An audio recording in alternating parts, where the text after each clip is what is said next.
bahwa orang tua mendidik anak harus benar. Ketika terjadi apalagi ini, Ya, orang tuanya bertanggung jawab. Orang tuanya harus bertanggung Karena jawab. ada wali, ya kan? Ada wali. Guru dan sekolahnya nanti kita akan cek.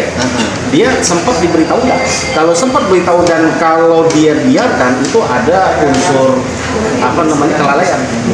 Bisa kena aja. Kalau perdata ini udah pasti.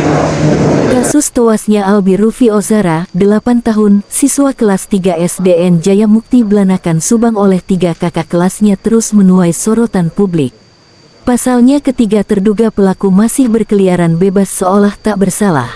Untuk membuat efek jera, agar kasus perundungan tidak terulang di kemudian hari, calon gubernur Jabar Deddy Mulyadi mengutus 23 pengacara untuk mengawal dan menyelesaikan kasus yang memilukan tersebut. Nantinya ke-23 pengacara tersebut yang sudah diberikan kuasa oleh keluarga korban akan melakukan serangkaian penyelidikan untuk membantu menyelesaikan kasus tewasnya Albi Rufi Ozara. Puluhan pengacara tersebut akan mencoba mencari unsur pidana dari kasus Albi termasuk kelalaian pihak sekolah. Para pengacara tersebut juga akan menggugat keluarga terduga ketiga pelaku untuk bertanggung jawab, juga Dinas Pendidikan hingga rumah sakit. Calon Gubernur Jabar, Deddy Mulyadi mengaku prihatin atas meninggalnya Albi Rufi Ozara siswa kelas 3 SDN Jaya Mukti akibat perundungan oleh kakak kelasnya. Lindungi rakyat Jawa Barat dari berbagai tindakan semena-mena yang merugikan kebebasan hak-hak privat warga Jawa Barat. Hari ini kita turunkan 23 pengacara. Belain. 23. Berarti pemerintah daerahnya bisa disomasi dong. Bisa. Dinas pendidikannya bisa disomasi. Bisa. Kita mengingatkan supaya ke depan tidak terjadi. Pemimpin bertanggung jawab terhadap warganya. Karena kalau kita diamkan, kebayang nanti ini bisa menjadi modus anak di bawah usia 12 tahun boleh bunuh. Iya, ngebunuh tanpa harus dihukum. Kan ini kan bahaya. Kan gitu kan? Dengan alasan undang-undang perlindungan anak, tidak boleh gitu. Ya, siap. Oke, Kak. Deddy Mulyadi berharap kasus ini tak terulang di kemudian hari. Maka dari itu, pihak orang tua harus memberikan pengawasan ketat kepada anaknya. Ketua Aliansi Advokat Indonesia Jabar, Jutek Bongso mengatakan, 23 pengacara telah siap membantu keluarga mendapatkan keadilan. Ya, kami ditelepon oleh Gubernur terpilih Kang Deddy Mulyadi. Ya, karena ada masyarakat yang meminta pertolongan. Ada Pak Rudi dan Bu Warsi, ya, Bu Darsi, ya, di mana anaknya Pak Rudi Albi ya, Albi usia kurang lebih 8 tahun 2 bulan, ya,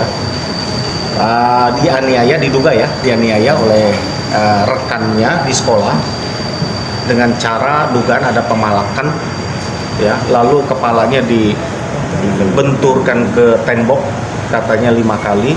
Lalu Albi ini, ya, kita tahu dari cerita kemarin, ya, akhirnya meninggal.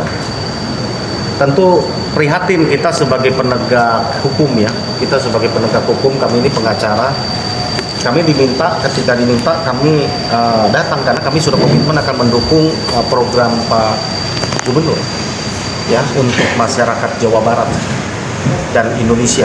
Ya, sekarang ini kami bergerak dulu di Jawa Barat, ya, bahwa kami sangat peduli terhadap apa yang dialami oleh keluarga Pak Rudi dan juga Bu Darsi, ya, bahwa memang, ya, menurut undang-undang sistem peradilan pidana anak SPPA, ya, undang-undang 11 tahun 2012, ya, pasal 3, ya, mengatakan bahwa anak di bawah 12 tahun memang tidak bisa diproses pidana.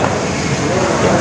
Tadinya 9 tahun oleh Mahkamah Konstitusi, diperluas, dinaikin menjadi 12 tahun. Kami melihat ini tren terjadi di Bekasi kemarin, ada yang kepada ayahnya meninggal, neneknya juga meninggal, kemudian mamanya, ibu kandungnya lagi kritis. Bahwa orang tua tanggung jawabnya membiarkan anaknya melakukan tindak kriminal, apalagi ada jaminan bahwa di bawah 12 tahun tidak akan dipidana. ya terkait dengan kuasa yang tadi kami sudah terima dari Pak Rudi dan Bu Darsi, ya kami akan minta pertanggungjawaban dari orang tua kelas itu bahwa dia tidak boleh lepas tanggung jawab. Kami akan lihat ada unsur kelalaian tidak dalam mendidik anak. Kita akan lihat, pelajari. Selain secara perdata ya, kita akan ambil langkah. Kalau perdata, ya kita punya binatang peliharaan saja. Kalau kita tidak jaga baik, lalu ketika anjing itu menggigit, melukai orang, maka pemilik binatang itu wajib bertanggung jawab. Apalagi ini anak sendiri lalu membuat jadi orang meninggal. Begitupun sekolah. Ya. Sekolah ini ya sesuai dengan perdata ya, pasal berapa? 13 A20 berapa ya perdata ya, bahwa anak itu ketika dia ada di sekolah bahwa itu menjadi tanggung jawab siapa? Sekolah. Saat ini ketiga terduga pelaku masih berkeliaran dan bebas main serta sekolah tanpa rasa bersalah sehingga membuat beban psikologis keluarga korban semakin terpukul, katanya. Jutek Bongso bersama 23 pengacara akan meminta pertanggungjawaban pihak orang tua terduga ketiga pelaku. Orang tua ketiga terduga pelaku harus bertanggung jawab, begitupun pihak sekolah karena telah membiarkan kejadian tersebut. Jutek Bongso meminta polisi bisa segera menindak tegas semua pihak yang terlibat dalam kasus ini, begitu juga ketiga terduga pelaku sekalipun pelaku tak bisa dipidana karena masih di bawah 12 tahun. Sementara itu, warsih keluarga korban meminta ketiga pelaku segera ditahan, jangan bebas berkeliaran sekolah tak berdosa. Dipindah dari Pulau Jawa itu yang jauh gitu, soalnya saya sama dia tuh rumahnya kan berdekatan. Saya nggak mau melihat dia tuh berkeliaran, sakit kalau melihat dia masih bisa jalan-jalan di depan saya. Pelaku ini selama ini masih berkeliaran? Masih biasa sekolah, masih main-main. Itu yang saya sakit sekarang. Saya udah kehilangan nyawa anak saya, sementara dia yang udah ngilangin nyawa anak saya masih enak-enak. Itu yang saya nggak terima. Masih sekolah gitu? Masih. Terus perasaannya Bu, perasaan dengan ada bantuan dari hukum ini gimana perasaan? Ada bantuan dari Bantuan hukum dari Oh iya. Kalau bantu gimana Mas? Banyak terima kasih yang udah ngebantu saya ya, dari Bapak Pj Bupati Subang ya, terutama itu dari udah ngebantu ini rumah sakit apa dia yang udah ini sama Bapak dari Kapolres Subang juga. Terima kasih. Ya.